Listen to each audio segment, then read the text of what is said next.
Yo. Donc je fais une petite vidéo sur une solo platine. Et en fait dans cette partie je me suis lancé un petit défi. En fait j'ai essayé d'atteindre le score le plus élevé possible. Bon, ça n'a pas vraiment d'intérêt pour être honnête. C'est juste un petit défi que je m'étais lancé il y a un petit moment. Je pense que ça a commencé quand j'ai commencé à parfois atteindre des scores que je trouvais élevés et je me demandais tiens est-ce que je peux faire plus, est-ce que je peux atteindre plus de 300 000, plus de 400 000 et ainsi de suite. Donc voilà, je fais cette petite vidéo où j'ai essayé de faire la partie où j'atteins le score le plus élevé.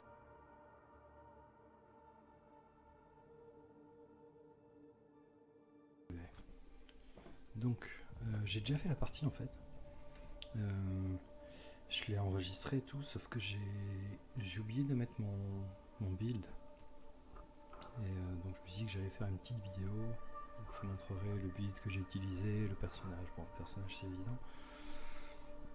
Mais peut-être expliquer un peu ma stratégie, pourquoi j'ai choisi ce build, ses armes, et ainsi de suite.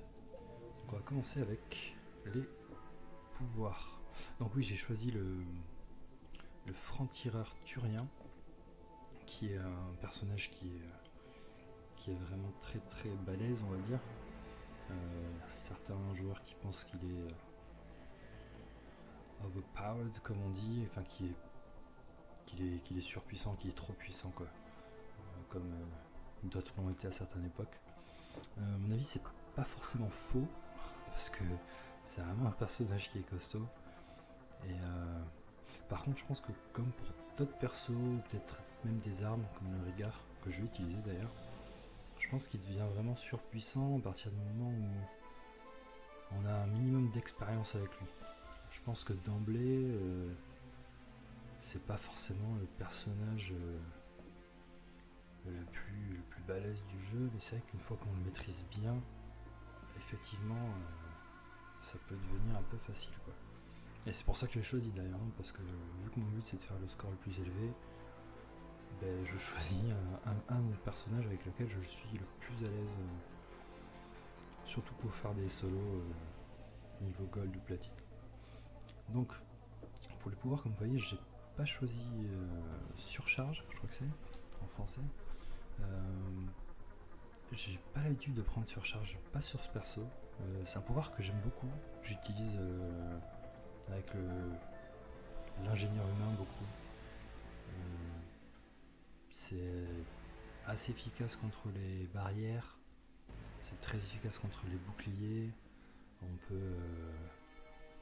peut faire des explosions tech avec si on a des munitions incendiaires ou si on a l'ingénieur et qu'on a le incinerate, le pouvoir du feu, quoi. Donc c'est vraiment un bon pouvoir. Le truc c'est que sur ce perso, en fait, moi pour faire une solo platine et surtout là pour atteindre un score élevé, je vais miser tout sur la santé. Je vais vraiment avoir besoin d'avoir un maximum de santé possible. Et de toute façon, Overload c'est quand même pas un pouvoir qui fait énormément de dégâts. Et avec les armes que j'ai, je vais pas vraiment en avoir besoin.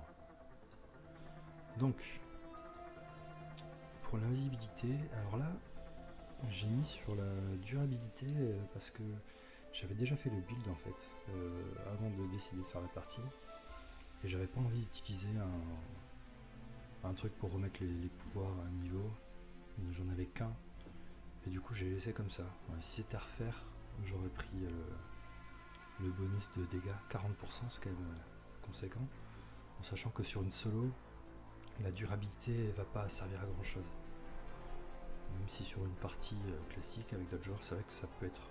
J'aime bien utiliser maintenant. Parce que ça permet de faire la mission en étant tranquille ou d'aller ressusciter quelqu'un en étant tranquille. Donc c'est pas mal. Ensuite, donc là j'ai choisi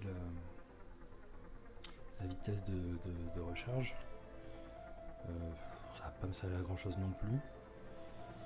Mais d'un autre côté, voilà, ça va pas être une partie de mêlée, donc ça me sert absolument à rien d'avoir un bonus de 50% sur la mêlée. Je vais pas m'en servir. très très peu. Et finalement j'ai mis sur les dégâts du fusil d'assaut, tout simplement parce que je vais avoir un fusil d'assaut, et quand bien même, de toute façon, vu que le seul pouvoir que j'ai c'est les steam packs, qui sont comme des grenades, en fait quand on les utilise, même quand on est invisible, on reste invisible. Donc ce pouvoir là, ça me sert à rien en fait. Donc ensuite, pour les steam packs, donc comme j'ai dit, je mets tout sur la santé, plutôt que de rajouter 5% de dégâts, sachant que 5% c'est quand même pas grand chose, même si ça va être utile. Je pense que pour des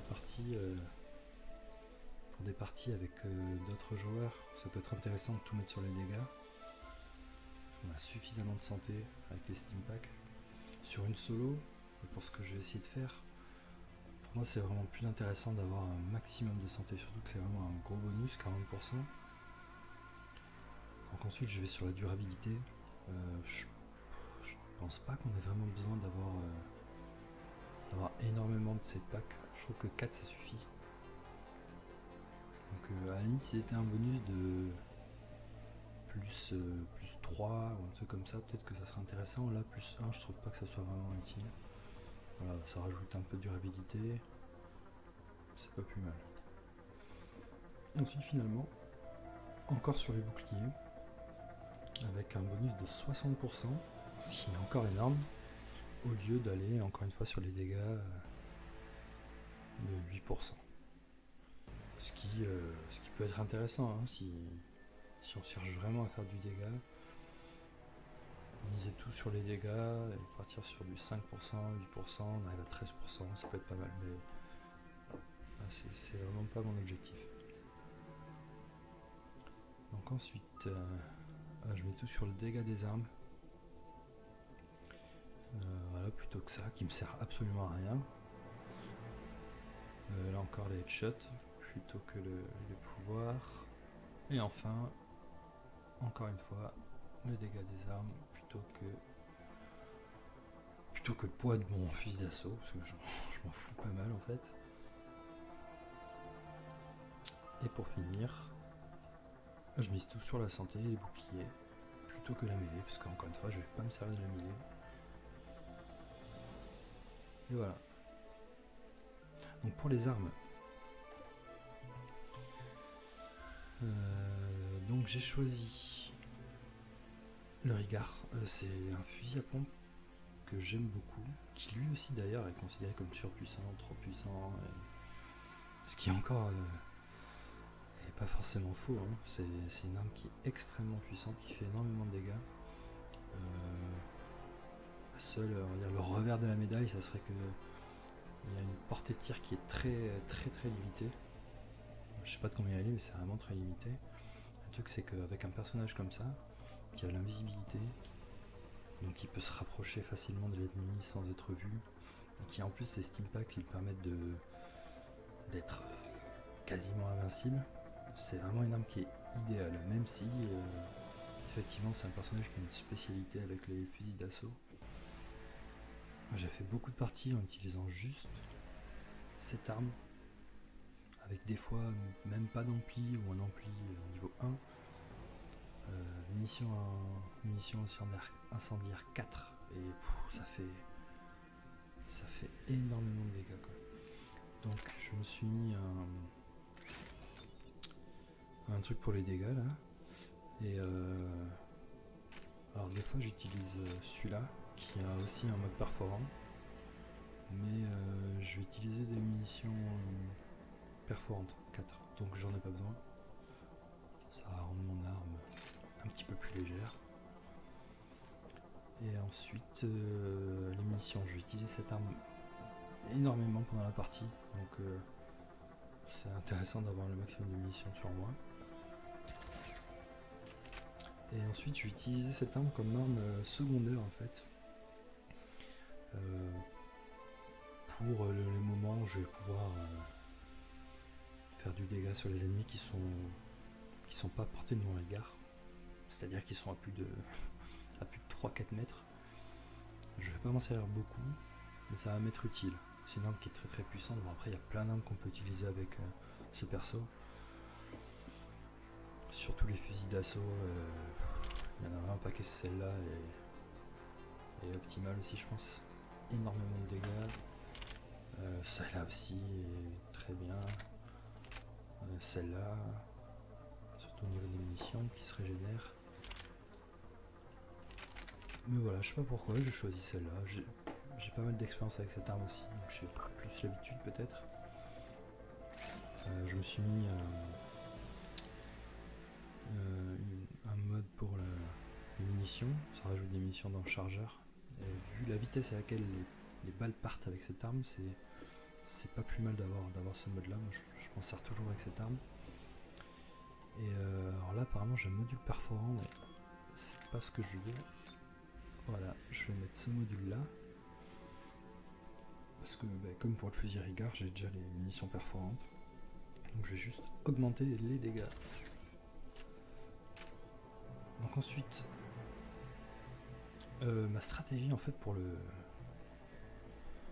atteindre un score très élevé, c'est assez simple. C'est déjà de commencer par partir déjà sur une solo platine, parce que c'est là où on peut faire le plus de points. Mais surtout c'est de partir sur une carte inconnue et sur un ennemi inconnu. Parce que comme vous voyez, ça rajoute 25% d'XP et 15% d'XP, ça fait 40% d'XP. Donc c'est vraiment non négligeable et ça va faire une grosse différence sur le résultat final en fait. Après le problème avec cette configuration, c'est que on peut tomber sur des cartes très très difficiles, avec des ennemis difficiles comme les récolteurs, les guettes. Donc c'est sûr que c'est pas idéal dans ce sens là. Mais moi ce que j'ai fait, c'est que j'ai lancé une première partie. Je suis tombé sur une carte que je déteste. Voilà celle-là, Palaven Condor. Je suis tombé sur cette carte avec les récolteurs. Et donc je me suis barré en fait en direct quand j'ai vu la carte et les ennemis. J'ai vite réalisé que c'était pas possible. J'ai jamais fait de solo platine sur cette carte. Je pense que j'y arriverai probablement pas. Mais en tout cas, si j'y arrive, il faudrait que je m'y reprenne vraiment à plusieurs fois avant d'y arriver, parce que c'est une carte que je trouve dure.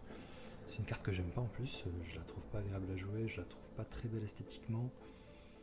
Et je la trouve vraiment dure. Elle est très ouverte. Si on tombe sur les guettes ou les récolteurs, on en prend vraiment plein la tronche. Donc du coup j'ai tout simplement quitté la partie, j'ai relancé une partie toujours en inconnu et j'ai eu plus de chance. Je suis tombé sur blanc enflammé en hasard là, avec la petite tempête de neige qui fait pas vraiment une grosse différence, contre Cerberus. Et donc pour finir, donc au niveau de l'équipement, j'ai pas mis mon équipement, donc je vais montrer l'équipement que je prends. Donc j'ai pris celui-là qui me rajoute 2 grenades et qui me rajoute 12% de dégâts avec le fusil à pompe. Si je devais la refaire, je pense que je partirais plutôt là-dessus pour me donner un peu plus de dégâts sur le chasseur de Cerberus. Mais bon, c'est ce que j'ai choisi. Au moment où je l'ai fait, j'ai pas trop réfléchi. Et la raison pour laquelle j'aurais pris celui-là, c'est tout simplement parce que je me suis mis un ampli de fusil. Parce que c'est l'arme que je vais utiliser le plus pendant la partie. Donc je vais vraiment faire un maximum de dégâts, en sachant que de toute façon, le Rigard, comme le chasseur de Cerberus d'ailleurs, même sans ampli, ça fait quand même beaucoup de dégâts encore.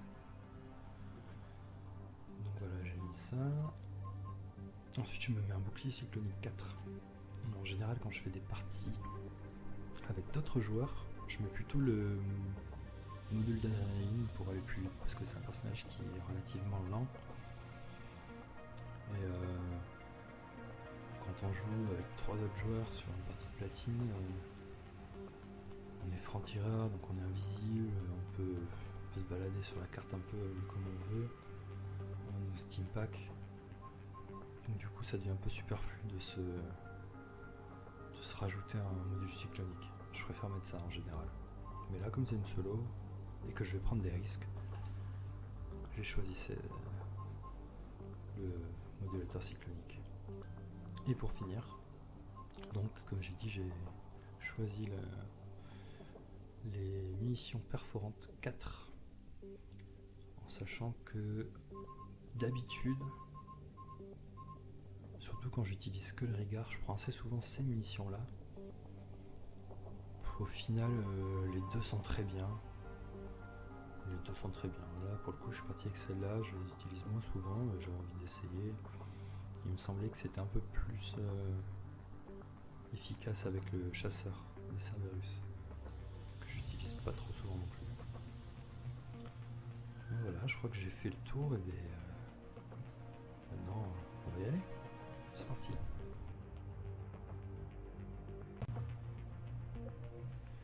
Donc voilà, c'est parti. Bon, la partie c'était il y a un petit moment, donc le numéro 27 est un peu en dessous, c'est normal, parce que c'était je sais pas, il y a 2 semaines, je crois, 3 semaines, je sais plus, de ce que j'ai fait cette partie.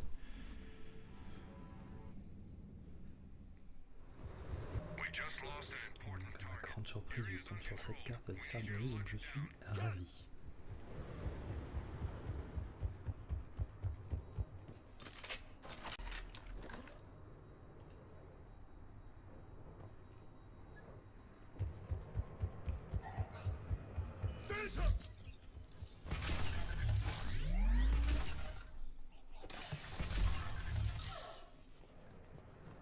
Ah oui, j'avais un petit bug au niveau du son, donc il y a un bug au niveau du son avec les Atlas, qu'on n'entend pas. Ce qui est finalement assez reposant, hein. Ça serait pas mal que ça fasse la même chose avec les Banshees, avec les Furies, pardon. Quoique c'est bien de les entendre venir. C'est assez impressionnant, c'est les dégâts que font le chasseur de Cerberus. Alors que j'ai pas mis un seul ampli fusil d'assaut, quoi que ce soit. Même à ce niveau-là. Voilà, on voit pas... Ouais, voilà, c'était quand même assez efficace. Hein. Alors, sachant qu'en plus j'avais mis... j'ai plutôt misé sur les boucliers et la santé plutôt que sur les dégâts. Ça fait quand même encore très très mal, quoi.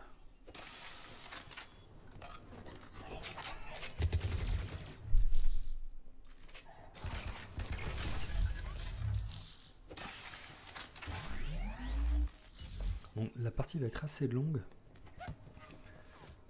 parce que je vais essayer d'atteindre un score très élevé, donc ça veut dire que je vais faire durer l'émission en fait. Donc pendant les vagues, je vais quand même essayer de plier ça un peu rapidement sans prendre trop de risques, histoire que ça dure pas trop longtemps.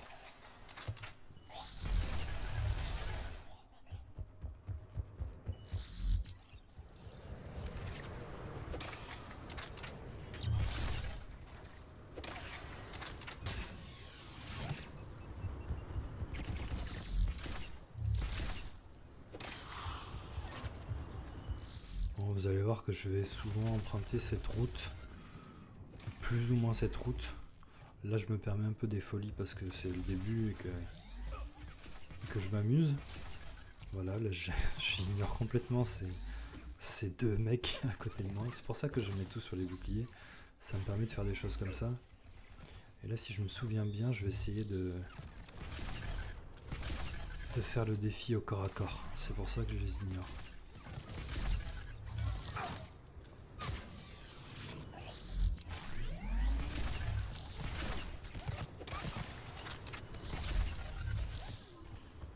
C'est quand même assez impressionnant de voir que malgré tout, même malgré mon bouclier cyclonique 4, mon bouclier comme mon modulateur cyclonique 4 et tout ce que j'ai mis sur la santé, même vague 1, on peut voir que ma barre de bouclier elle diminue assez rapidement, quoi. Dès qu'il y a plusieurs ennemis, c'est...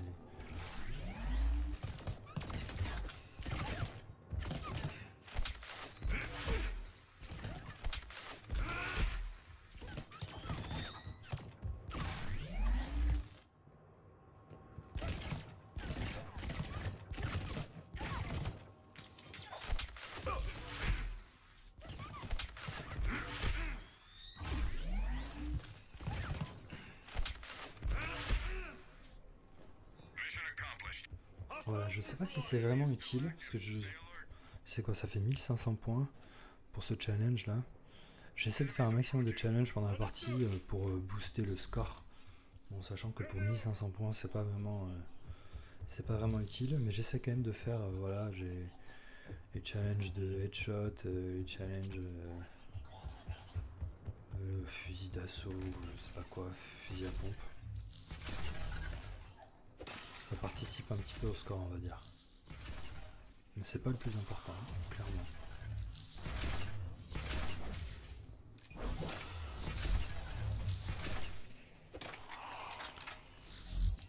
Avec ces ennemis là, avec les... Je sais plus comment ils s'appellent. Les dragoons, je crois en anglais. Oui, c'est ça. Et en français, je sais plus comment ils s'appellent. Argousier ou un truc comme ça. C'est assez intéressant de ne pas vider son chargeur tout de suite en un coup. Un peu comme avec les ennemis guettes là, les bombers, ceux qui te paralysent là avec leur électrocution là. Parce que souvent ils ont des feintes et c'est assez difficile de les tuer en un coup. Donc c'est bien de tirer une première rafale, attendre qu'ils fassent leur petite esquive et les terminer tranquillement.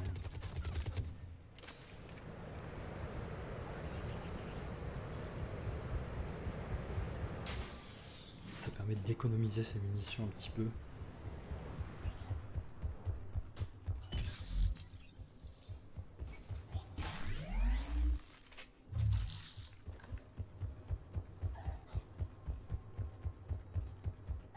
Ça fait vraiment bizarre d'avoir un Atlas si silencieux.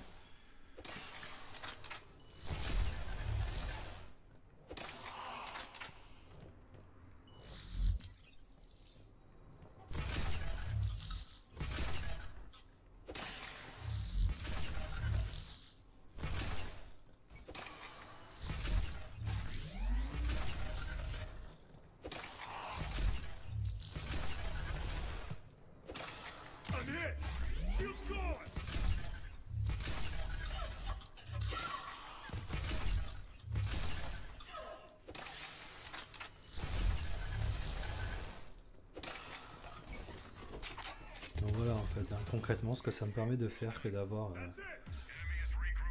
tous ces bonus au niveau du bouclier, de la santé et tout ça, ça me permet un peu de faire ça, c'est-à-dire de rester un peu au milieu de la carte et de me laisser tirer dessus sans que ça soit vraiment un gros risque que je prenne quoi.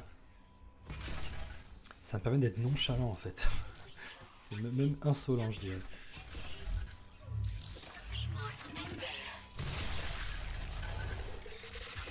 Voilà, donc là on arrive dans la partie clé de la stratégie pour gagner le plus de points possible. Alors, il me semble qu'on a un bonus de points en fonction de la vitesse à laquelle on finit l'émission. Mais en fait, le meilleur moyen de gagner des points pendant l'émission, c'est de profiter de ces vagues-là, où les ennemis réapparaissent à l'infini, pour tuer le plus d'ennemis possible. Et c'est vraiment le meilleur moyen pour faire beaucoup de points, c'est ça quoi. Donc là j'ai eu de la chance parce que j'ai une mission qui permet de faire ça, avec un personnage qui me permet d'encaisser voilà, ce genre de choses. Et ce que je vais faire, c'est que je vais essayer d'amener le drone le plus près possible de la cible.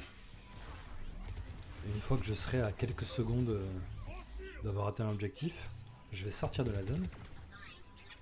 Et là, je vais essayer de faire le plus de dégâts possible pendant le reste du temps qui m'est imparti et je vais revenir ensuite pour finir la mission. Donc voilà, donc là j'ai plus de 3 minutes devant moi pour faire un carnage quoi en gros. Et c'est ce que je vais faire. Voilà, c'est un personnage aussi qui est bien parce qu'en général en platine, en solo comme ça, surtout quand on fait les missions, en général on n'a pas trop le droit à l'erreur. Surtout pour ceux qui essayent de faire des parties parfaites là où on n'utilise aucun équipement, enfin pas équipement mais genre pas de cobra, Pas de Ops Pack, pas de kit de survie, pas de Medigel. Voilà, quand on n'a vraiment pas le droit à l'erreur. Et avec un personnage comme ça, ben, en fait si, t'as le droit à l'erreur.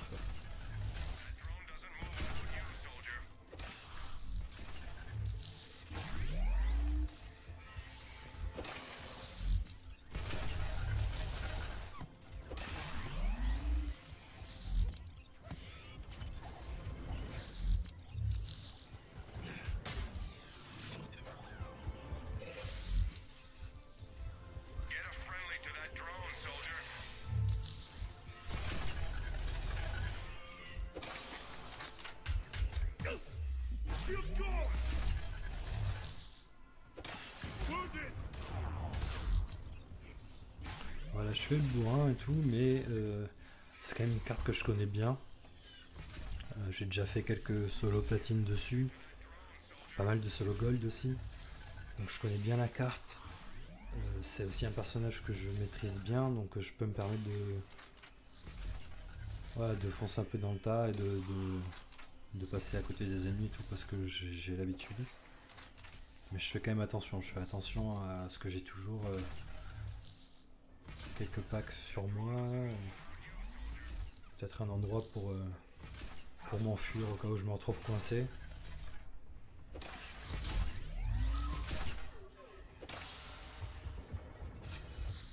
Voilà, comme là, par exemple. Ça peut être gênant.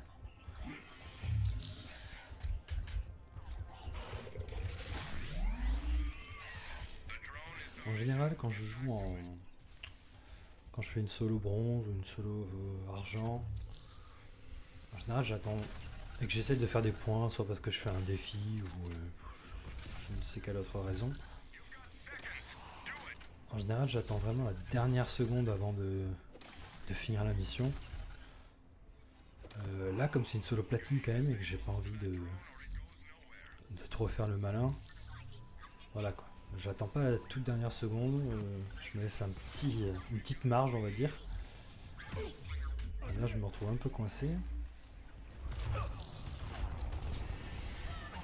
Voilà, donc c'est à ça que me servent mes bonus de bouclier, quoi. Parce que là, si j'avais pas eu mon modulateur cyclonique 4, je pense que je serais probablement mort, ou alors il aurait fallu que j'utilise un kit de survie au bon moment. Alors que là, voilà, j'ai quand même réussi à m'extirper de la situation.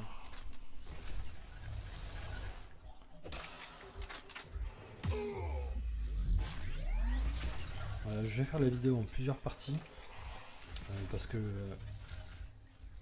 le logiciel avec lequel j'enregistre en 1080p il me semble, et le truc c'est que ça me fait des fichiers qui sont très gros. Là j'ai une douzaine de minutes de vidéo et ça me fait quasiment 4 gigas je crois. Du coup je suis obligé de l'éditer en plusieurs parties, sinon c'est trop lourd à éditer et à enregistrer après.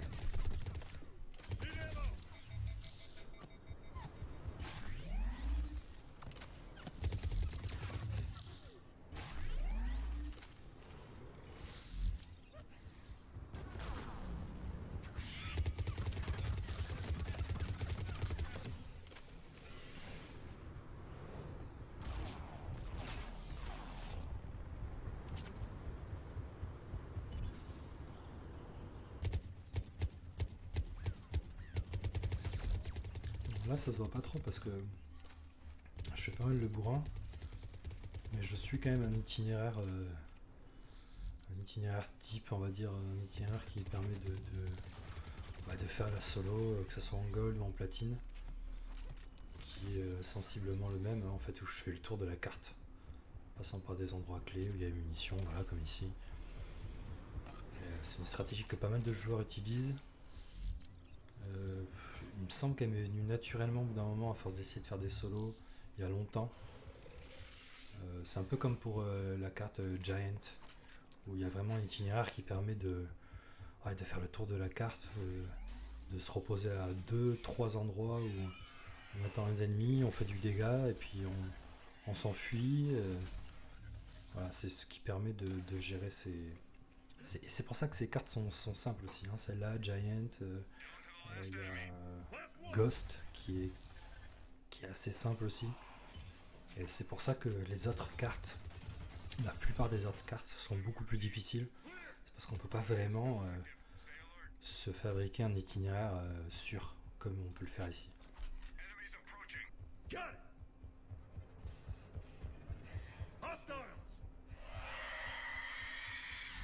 Voilà, les voilà. Elles par contre elles vont nous casser les oreilles quoi.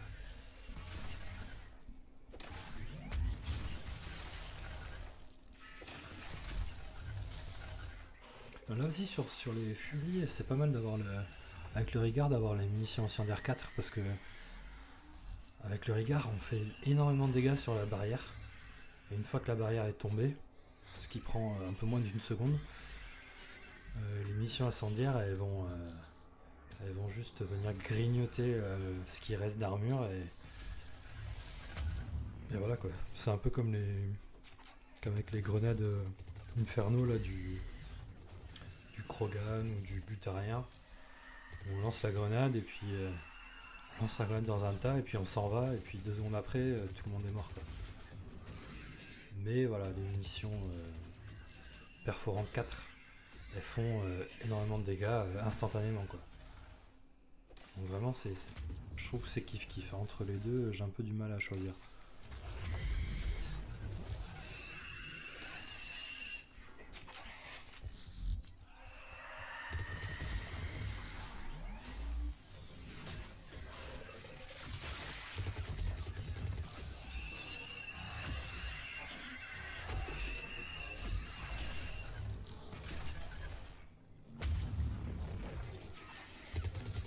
Après je trouve peut-être ce qui est le plus dur dans ce genre de partie avec ce personnage, pour moi, sur une carte facile comme ça, c'est que justement on a tendance à un peu trop s'enflammer des fois, à se dire que de toute façon bon, rien ne peut nous arriver et des fois en étant trop sûr de soi comme ça soit on se fait coincer un moment, on se fait tuer et on se retrouve à utiliser 1, 2, 3 médigels ou des kits de survie juste pour se tirer d'une situation un peu compliquée, voire à se faire simplement choper par une furie ou par une fantôme. Souvent, le plus souvent, c'est les furies, les fantômes. Les furies qui se téléportent à un endroit, qui passent à travers un mur et tout d'un coup on se retrouve nez à nez avec une furie. Donc voilà, faut quand même faire un minimum attention.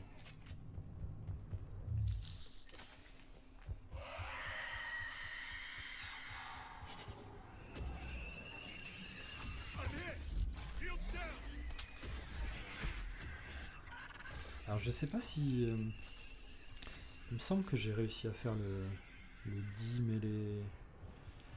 melee kills sur cette partie, je suis pas sûr. Je sais pas combien de points ça fait, c'est un petit bonus. Je me demande même si c'est pas possible de faire le 50 melee kills avec ce perso sur une solo platine. Je pense que c'est faisable, mais bon. C'est vraiment pousser le bouchon.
Pour en revenir au perso, ce qui pour moi fait de lui le perso idéal, même pour une solo, c'est que voilà, il fait beaucoup de dégâts, donc avec des armes comme ça, il y en a plein qu'on peut utiliser. Hein. Je vois souvent les joueurs utiliser les fusils d'assaut avec ce perso, mais encore une fois, peut utiliser plein d'armes quoi avec. En général, j'utilise pas trop des mitraillettes ou des pistolets, mais on peut. Et on peut utiliser des snipers, comme la Veuve Noire, des snipers bien costauds comme ça. On peut utiliser des fusils à pompe, genre les noms français je les connais pas, mais le Claymore, le RES. On peut utiliser le AT Rider, je crois qu'il s'appelle. Et oui, donc ce qui fait sa force, c'est en fait c'est ces Steam Packs qui sont en gros, c'est un peu comme des kits de survie, si ce n'est que ça restaure pas la santé, mais que de toute façon la santé, surtout au niveau platine, c'est plus un dernier recours, quoi. Vraiment, ce qui est important au final, c'est les boucliers. Tant que les boucliers sont là, ça va. À partir du moment où les boucliers sont plus là, là ça va un peu moins. Donc voilà, en fait, c'est un personnage qui a en gros des kits de survie à volonté, quoi. C'est un peu ça. Et c'est ça qui fait de lui un personnage, je trouve, très simple d'utilisation pour faire des solos. Moi, ma première solo gold que j'ai faite, c'était avec lui. La première solo platine que j'ai faite, c'était avec lui. Après, j'en ai fait d'autres avec. J'ai fait avec l'ingénieur humain. C'était sur Giant. Je l'avais enregistré, mais je l'ai plus. Je pense que je l'ai supprimé parce que j'avais plus de place sur mon ordi. C'est une partie où j'ai fini avec 0 Cobra, 0 kit de survie, 0 Medigel. Et que j'ai fini avec 2 barres de santé, plus de bouclier. C'était vraiment n'importe quoi. J'ai eu pas mal de chance. Et j'ai fait avec l'adepte humain, que je maîtrise pas très bien, mais qui est vraiment un putain de personnage, hein, qui fait des gros dégâts avec les explosions biotiques, de choc, singularité, et je sais pas comment ça s'appelle, le warp.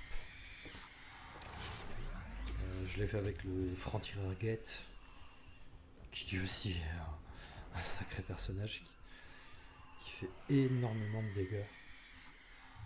Notamment avec toutes les armes, en fait, il fait énormément de dégâts. Je l'ai fait avec le Krogan Vanguard, porte-étendard Krogan. Avec le Sentinelle Krogan. Et je crois que c'est tout. Et en carte, j'ai fait celle-là. Giant. J'ai fait Ghost. Dagger.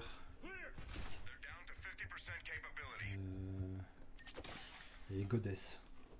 Je crois que c'est tout. Alors là, j'ai eu un tout petit peu moins de chance. C'est une mission qui est un peu plus compliquée à faire vraiment durer. À moins qu'on utilise des cobras peut-être, mais vu que je ne sais jamais ce qu'il y a comme mission après, j'essaie toujours de garder mes cobras le plus longtemps possible. Donc là c'est le même stratégie, hein. Je vais essayer de faire durer la mission le plus longtemps possible. À la différence que là à la limite j'ai pas trop le choix parce que je vais avoir un peu de mal déjà à choper ma première cible. Je vais mettre un peu de temps et après ça va aller mieux. Donc là encore une fois avec ce personnage je me permets de faire ça quoi, ce qui est insensé avec quasiment n'importe quel autre personnage. De rester à la portée des ennemis comme ça, c'est pas vraiment très tactique. Mais là avec lui, ça pose pas vraiment de problème.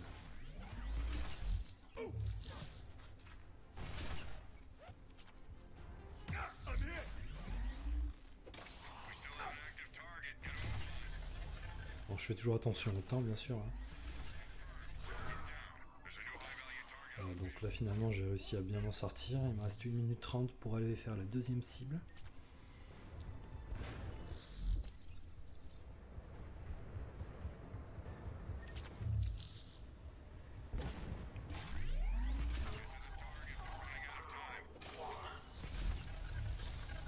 Donc là, à la limite, la meilleure stratégie, c'est d'essayer de buter les 3 premières cibles le plus rapidement possible. Histoire que quand on arrive à la dernière cible, qu'on ait le maximum de temps pour finir. En sachant qu'il faut bien faire attention à être sûr d'avoir buté toutes les cibles. Parce que ça m'est déjà arrivé ça aussi de faire durer des missions et puis me rendre compte que la cible que je pensais être la dernière, la quatrième, était en fait la troisième. Et après c'est trop tard, donc c'est un peu gênant.